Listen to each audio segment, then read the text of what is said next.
ఈరోజు భారత సర్వోన్నత న్యాయస్థానం సుప్రీంకోర్టులో ఒక లాయర్ ఏకంగా సిజేఐపై చెప్పు విసరడం దేశంలోనే సంచలనం సృష్టించింది. లాయర్ రాకేష్ కిషోర్ సనాతన ధర్మాన్ని కించపరిచాడంటూ సిజేఐ భూషణ్ రామకృష్ణ గవాయ్పై ప్రారంభం సందర్భంగా చెప్పు విసరడం కలకలం సృష్టించింది. తోటి అడ్వకేట్లు, అక్కడున్న భద్రతా సిబ్బంది వెంటనే అప్రమత్తమై అడ్డుకోకపోతే ఆ చెప్పు సిజేఐని తాకి ఉండేదని పలువురు ఆందోళన వ్యక్తం చేస్తున్నారు. ఈ సంఘటనపై వివరాల్లోకి వెళ్తే, కొద్ది రోజుల క్రితం మధ్యప్రదేశ్లోని ఖజురహోలో ఒక విష్ణుమూర్తి దేవుడికి తల లేకపోవడాన్ని పిల్ రూపంలో సుప్రీంకోర్టు ముందుకు తీసుకొచ్చినప్పుడు సిజేఐ అనుచితంగా వ్యాఖ్యానించారని, సనాతన ధర్మాన్ని కించపరిచారంటూ ఆగ్రహం వ్యక్తం చేసిన రాకేష్ కిషోర్ ఈ దాడికి పాల్పడినట్లు తెలుస్తోంది. కేసు విచారణ సందర్భంగా ఈ ఖజురహో సాంస్కృతిక వారసత్వ సంపదని, ఇది పురావస్తు శాఖ ఆధీనంలో ఉన్నందున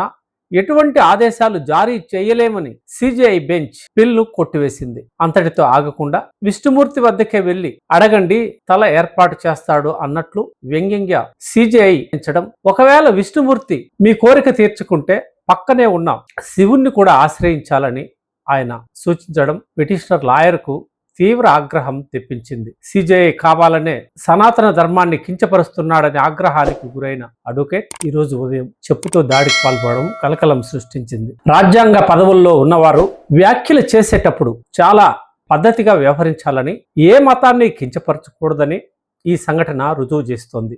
రామకృష్ణ భూషణ్ గవాయ్ బౌద్ధ ధర్మాన్ని ఆచరిస్తాడు. ఆయన హిందూ ఆరాధ్య దైవాలైన విష్ణుమూర్తిని కించపరచడం సనాతనవాదులకు నచ్చకపోయినందువల్లే ఈ దుర్ఘటన జరిగిందని చెబుతున్నారు. ఈ పాఠం అనవసర వ్యాఖ్యలు చేసే పలువురు న్యాయమూర్తులకు ఒక గుణపాఠంగా నిలవాలని న్యాయ వర్గాలు సూచిస్తున్నాయి.